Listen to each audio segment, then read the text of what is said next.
Hello student, मैं Nishu classes में आपका स्वागत करती हूँ। हमारा लास्ट टॉपिक था ट्रिग्नोमेट्री, जिसमें हमने ये देखा था कि कुछ स्पेसिफिक एंगल्स की वैल्यूज़ हम कैसे निकाल सकते हैं। मैंने आपको 3 मेथड्स बताए थे जिनका यूज़ करके आप उन एंगल्स का वैल्यू निकाल सकते हैं। आज हमारा जो टॉपिक है वो है trigonometrical function of any angle. अगर आपको उन स्पेसिफिक एंगल्स के बजाय दूसरे एंगल्स की वैल्यू निकालनी है, जो कुछ कॉम्प्लीमेंट्री एंगल्स होते हैं, फ़िलहाल आपके सिलेबस में 10th क्लास में कॉम्प्लीमेंट्री एंगल्स हैं, इनकी वैल्यूज़ अगर आपको निकालनी है तो आप किस तरह से निकालेंगे, और उसके आगे का मैं पूरा पार्ट बताती हूँ जो आपको याद करना बहुत आसान रहेगा। और अगर आपको ये याद रहेगा तो आगे भी आपके बहुत काम आएगा। 11th-12th में भी आपके पास में मैथ्स में ये पोर्शन है। और उसके अलावा अगर आप कोई भी एग्ज़ाम देते हैं, कोई भी कॉम्पिटिटिव एग्ज़ाम देते हैं, तो उसमें भी आपके लिए ये चैप्टर बहुत इंपॉर्टेंट है। देखिए इसमें क्या है, आपके पास में trigonometrical function of any angle. यहाँ पे मैं आपके पास में एक कार्डिक प्लेन दिखा रही हूँ आपको। इस कार्टेशियन प्लेन दिखा रही हूँ। इस कार्टेशियन प्लेन में क्या है आपके पास में, देखिए यहाँ पे मैं कुछ बताना चाह रही हूँ आपको कि देखिए ये जो है कार्टेशियन प्लेन, जो आपका ये ओरिजिन होता है इस कार्टेशियन प्लेन का, आपको पता है यहाँ पे जो एंगल है, अगर हम यहाँ कोऑर्डिनेट की बात ना करके हम इसमें एंगल की बात करते हैं। यहाँ पे देखिए जो एंगल होगा, जाहिर सी बात है वो 0 से तो बड़ा होगा, आपका 0 से बड़ा होगा, और 90 से छोटा होगा। 90 से क्या होगा, ये जो आपका ये थीटा होगा वो 90 से लेस होगा आपका। तो वो जो होगा वो फर्स्ट क्वाड्रेंट में आएगा आपका। सेकंड क्वाड्रेंट में क्या आएगा आपका, देखिए यहाँ पे जो एंगल आपका 90 से ज़्यादा होगा और 180 से क्या होगा, कम होगा। तो इसको हम दो तरह से, यहाँ पे सपोज कोई एंगल है, हम इसे दो तरह से बोल सकते हैं। या हम उसे 90 में प्लस करके उसका नाम दे सकते हैं, या हम 180 में से माइनस करके उसको बोल सकते हैं। सपोज आपके पास 110 है, तो 110 को हम दो तरह से लिख सकते हैं। हम 90 + 20 करके भी लिख सकते हैं, और सेकंड हम क्या कर सकते हैं, 180 में से कितना माइनस करके 110 आ जाए, 70, तो 70 माइनस करके भी लिख सकते हैं। तो हम इसी एंगल को हम दो तरह से लिख सकते हैं, ऐसे ही आप क्या कर सकते हैं, जो एंगल आपका 80 से मोर होता है, ज़्यादा होता है, तो वो हम 180 + थीटा कर सकते हैं, या 270 - थीटा भी कर सकते हैं। इसी तरह से फोर्थ क्वाड्रेंट में आपके पास में 270 + थीटा है और 360 - थीटा है। तो आपको ये तो पता चल गई यहाँ पे यह क्यों लिखे गए हैं। अब देखते हैं कि कहाँ पे कौन सी वैल्यू पॉजिटिव होती है। जैसे आपने कार्टेशियन प्लेन में पढ़ा था, पहले आपने कोऑर्डिनेट ज्योमेट्री में भी पढ़ा था, वैसे यहाँ पे भी कुछ रूल होते हैं। देखिए यहाँ पे क्या है, आपके पास ऑल पॉजिटिव है।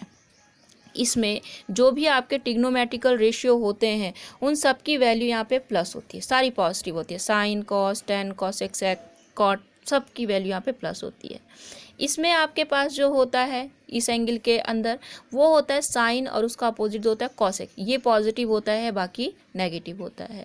थर्ड क्वाड्रेंट में आपके पास टेन और कॉट पॉजिटिव होता है, बाकी सारे नेगेटिव होते हैं। और इसमें आपके पास कॉस और सेक पॉजिटिव होता है, बाकी सारे नेगेटिव हैं। तो किसमें कौन पॉजिटिव होता है, इसको शॉर्ट में हम ऐसे भी याद कर सकते हैं, ASTC। ASTC, A for all positive, S for sine और कोसेक, T फॉर टेन और कॉट, और C फॉर कॉस और उसका अपोजिट कॉसेक। ठीक है, ये शॉर्ट है याद करने के लिए। अब इनकी वैल्यूज़ कैसे होती है।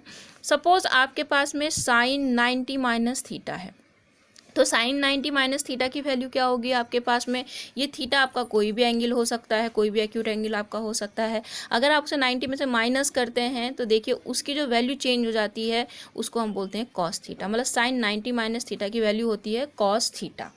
ऐसे ही कॉस 90 - थीटा की वैल्यू होती है साइन थीटा। आप यहाँ पे एक बात ध्यान देंगे, यहाँ उल्टा होता है, बट उल्टा होता कैसा है, साइन का कॉसेक नहीं होता इस केस में। Sine 90 - theta cos theta equal होता है, और कॉस 90 - थीटा साइन होता है। ऐसे टेन 90 - थीटा कॉट होता है, कॉसेक 90 - थीटा सेक होता है, सेक 90 - थीटा कॉसेक होता है, एंड कॉट 90 - थीटा क्या हो जाता है आपका, टेन थीटा हो जाता है। ठीक है, अब आप देखिए ये क्यों आया ऐसा, मैंने आपको बताया था कि ये क्योंकि देखिए फर्स्ट क्वाड्रेंट में, 90 माइनस थीटा फर्स्ट क्वाड्रेंट में आ गया। तो फर्स्ट क्वाड्रेंट में क्या है आपके पास, सारी वैल्यूज़ क्या है, पॉजिटिव। तो देखिए इसके पहले सारे में पॉजिटिव है, कोई साइन ना होने का मतलब पॉजिटिव। और बाकी जो चेंज होता है वो मैंने आपको बता दिया कि साइन के केस में क्या होता है, 90 के केस में स्पेशली, ये 90 का केस होगा, वैसे 90 और आपके 270 का जो केस होगा उसमें आपका ये चेंज होता है। क्या चेंज होता है, साइन का कॉस, कॉस का साइन, टेन का कॉट, कॉट का टेन, ऐसे चेंज होते हैं। ठीक है, तो फिलहाल आप देखिए फर्स्ट क्वाड्रेंट में थे, ऑल वैल्यूज पॉजिटिव आ गई और उसके बाद साइन का कॉस ये ऐसे हो गया। अब हम सेकंड वाले क्वाड्रेंट में देखते हैं कि क्या होता है। हम दोनों केस लेके चलते हैं।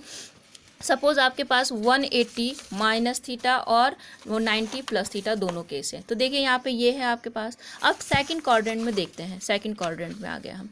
सेकंड में हमें पता है साइन और कॉसेक की वैल्यू पॉजिटिव है, बाकी सारी वैल्यूज़ क्या है, नेगेटिव। तो हम यहाँ पे आए, पहले हम ये वाला पार्ट देख रहे हैं।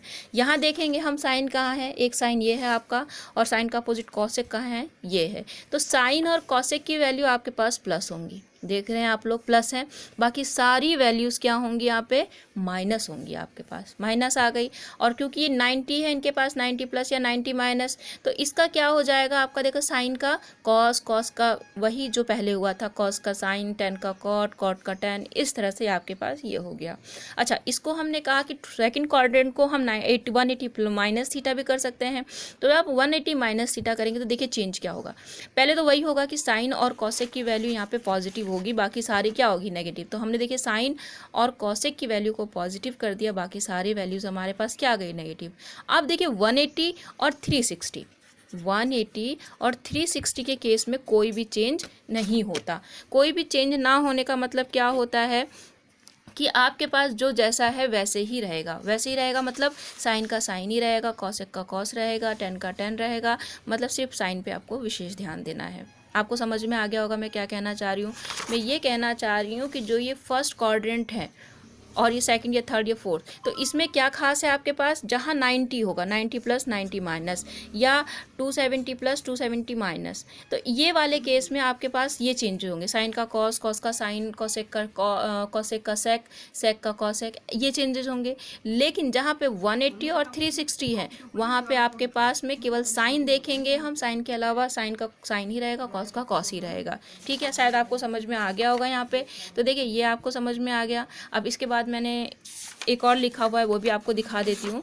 देखिए अब आपके पास है 180 प्लस थीटा, अगला केस जो है 180 प्लस थीटा। तो आप देखिए 180 प्लस थीटा कहाँ से होगा, ये 90 यहाँ तक हो गया, 90 90 180 हो गया, मतलब हम थर्ड वाले में आ चुके हैं। तो 180 प्लस थीटा मतलब ये थर्ड क्वाड्रेंट हो गया। थर्ड वाले में टेन और कॉट आपका क्या होगा, पॉजिटिव होगा। तो देखिए आपको पता है टेन और कॉट आपका पॉजिटिव हो गया। यहाँ देखिए टेन, देखिए कहाँ है, ये है टेन, ये पॉजिटिव हो गया, कॉट आपका पॉजिटिव हो गया, और उसके अलावा आपके सारे नेगेटिव हो गए। और मैंने कहा था 180 के केस में नो चेंज, साइन का साइन, कॉस का कॉस, टेन का टेन, कॉसेक का कॉसेक, इस तरह से आपने यहाँ पे लिख लिया है। और मैंने फिर आपको बताया था 270 का केस। देखिए 270 में से माइनस थीटा करेंगे तो वो भी आपको पता है, ये 180 प्लस और ये 270 था यहाँ तक। तो 270 में से कुछ भी कम करेंगे वो थर्ड क्वाड्रेंट में आएगा। थर्ड क्वाड्रेंट में आने के बाद में आपको पता है कि मैंने आपको बताया था कि 90 और 270 में आपके चेंजेस होंगे। साइन तो देखिए सब में चेंज होंगे, लेकिन यहाँ पे जो चेंज होंगे साइन और कॉस में वो इसमें होंगे। तो देखिए यहाँ पे आपके पास में आप पहले ये देखेंगे थर्ड क्वाड्रेंट में साइन टेन और कॉस, कॉट आपका पॉजिटिव है, बाकी नेगेटिव हो गए। साइन का साइन ही रहेगा, सॉरी साइन का कॉस हो जाएगा, कॉस का साइन हो जाएगा, क्योंकि 270 वाला केस है। आपको समझ में आ गया होगा।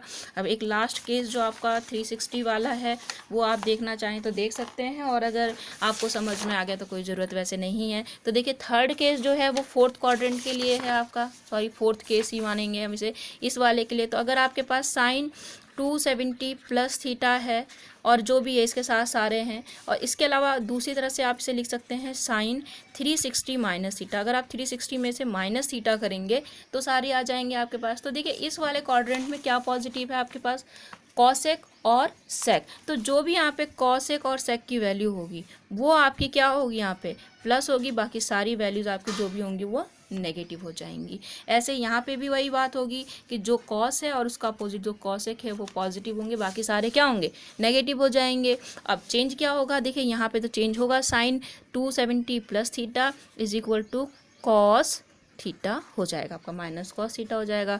अगर कॉस 270 प्लस थीटा है तो ये हो जाएगा प्लस कॉस का साइन और थीटा हो जाएगा आपके पास। अगर टेन 270 प्लस थीटा है तो कितना हो जाएगा आपके पास, ये माइनस, और यहाँ पे टेन का क्या होता है आपका कॉट थीटा हो जाएगा। लेकिन 360 के केस में ये चेंज नहीं होगा, साइन का तो माइनस हो जाएगा लेकिन क्या हो जाएगा साथ में आपके पास में साइन थीटा आ जाएगा आपके पास। और ऐसे ही आपके पास जो भी वैल्यूज़ हैं, आपको शायद समझ में आ गया होगा मैं क्या कहना चाह रही हूँ। तो यहाँ पे मैं एक बार आपको फिर से बता देती हूँ थोड़ा सा, क्या बोला मैंने आपको कि अगर आप जो भी वैल्यूज़ निकालेंगे यहाँ पे अगर वो 90 और 180 में है तो आप 190 और 270 में है तो 90 और 270 में आपको क्या काम करना है, इनको चेंज करना है, साइन का कॉस, कॉस का साइन, ये करना है। और 180 में और 360 में कोई चेंज नहीं करना, साइन का साइन रहेगा, कॉस का कॉस रहेगा, ठीक है। इसके अलावा क्या है, फर्स्ट क्वाड्रेंट में अगर कोई भी आता है, कोई भी ट्रिग्नोमेट्रिकल रेशियो आता है तो वो पॉजिटिव होगा, ऑल पॉजिटिव होगा। सेकंड में आएगा साइन और कॉसेक पॉजिटिव होगा, और थर्ड वाले में आएगा तो टेन और कॉट पॉजिटिव होगा, और फोर्थ वाले में सेक कॉस और कॉसेक पॉजिटिव होगा। इतना आपको शायद समझ में आ गया होगा। तो देखिए जो आपके 10th क्लास में है केवल ये फर्स्ट क्वाड्रेंट की बात कही गई है, बाकी का काम आपके 11th 12th और कॉम्पिटिटिव एग्ज़ाम के लिए है।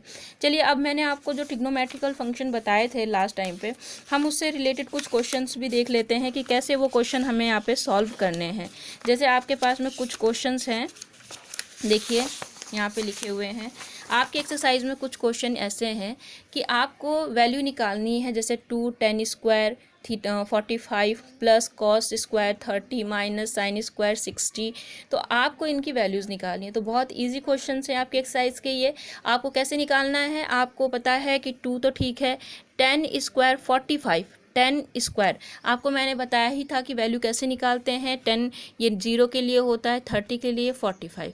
तो 45 मतलब साइन अपॉन कॉस, तो साइन इधर कॉस इधर, साइन मतलब 2 और कॉस अपॉन 2, तो 2/2 का रूट निकालेंगे आप तो 1 आ जाएगा आपका कट के। तो यहाँ पर 10 स्क्वायर की वैल्यू 1 आ गई, तो इससे 1 आ गया। इसी तरह हम इस कॉस स्क्वायर 30 की वैल्यू निकाल सकते हैं, तो कॉस 30 की वैल्यू निकाल के उसका स्क्वायर कर दिया। इसी तरह से साइन 60 की वैल्यू निकाल के आपने उसका स्क्वायर कर दिया और इसको सॉल्व कर दिया, तो आपका आंसर आ गया 2।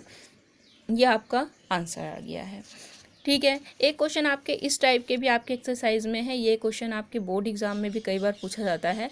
देखिए क्या लिखा हुआ है कि if 10a + b = √3 and 10a - b = 1/√3 and 0 degree less than, मतलब जो a + b की वैल्यू है वो लेस है 0 से, ग्रेटर है a + b की जो वैल्यू है वो तो 0 से तो बड़ी है, बट छोटी है किससे, आपके पास 90 से। तो आपको a और b की वैल्यू क्या करनी है, फाइंड आउट करनी है। तो देखिए हम ये कैसे करेंगे। सबसे पहले हम फर्स्ट केस लेंगे। इसमें देखिए आपके पास क्या है, 10a + b। तो हमें पता है 10 जो √3 है वो किसकी वैल्यू होती है, 1060 की वैल्यू होती है। तो हमने √3 की जगह पे क्या पुट कर दिया, यहाँ पे 1060 पुट कर दिया, क्योंकि √3 = 1060 होता है। हमने 10 में ही क्यों लिया, क्योंकि यहाँ पे भी 10 है, तो हम 10 में ही वैल्यू देखेंगे कि √3 वैल्यू किसकी होती है, ताकि 10 से 10 आपका कैंसिल हो जाए। तो देखिए आपने इतना लिख दिया, फिर 10 से 10 कैंसिल हो गया, आपका a + b = 60 आ गया। सिमिलरली आपने क्या काम किया, 10a - b = 1/√3 था, तो आपने वही काम किया, यहाँ पे 1/√3 आपने देखा 10 में किसकी वैल्यू होती है। हाँ एक और बात, अगर यहाँ पे साइन होगा तो आप साइन में ढूंढेंगे, कॉस होगा तो कॉस में ढूंढेंगे, तभी आपका वो कैंसिल होकर क्वेश्चन बनेगा, क्योंकि कॉस में भी एक क्वेश्चन ऐसा होता है आपके पास में, ठीक है। चलिए यहाँ पे क्या हो गया, 1/√3 हो गया। 1/√3 10 में किसकी वैल्यू होती है, 30 की, तो ये = 10 30, इससे ये कैंसिल हो गया, तो a - b = 30। तो आप देख रहे हैं यहाँ दो इक्वेशन बनी, a + b = 60 and a - b = 30। अब आपको मैंने इक्वेशन सॉल्व करने के कई सारे मेथड बताए हैं, आप कोई सा भी मेथड यूज़ कर सकते हैं। तो मैंने यहाँ पे जो एलिमिनेशन मेथड यूज़ किया है, तो देखिए यहाँ पे क्या है आपके पास में, आप इनको a + b = इतना लिख के हम देख रहे हैं कि यहाँ पे दोनों के साइन अलग हैं, तो हम इन्हें ऐड कर देते हैं। ऐड करके हमने a का जो वैल्यू है वो 45 मिल गया, और जो b की वैल्यू है वहाँ से वो 15 मिल गई। तो ये दोनों आपके क्या आ गए, आंसर आ गए। और इस तरह से आप इनके क्वेश्चन आपने अपने ट्राई कीजिएगा। और जो अभी आपको मैंने ट्रिग्नोमेट्रिकल फंक्शन बताए हैं अदर एंगल्स के लिए, जो ये कार्टेशियन प्लेन में बताए हैं, इनको हम कैसे यूज़ करेंगे वो मैं आपको नेक्स्ट वीडियो में बताऊंगी। अगर आपको वीडियो पसंद आए तो लाइक करना ना भूलें। Thank you.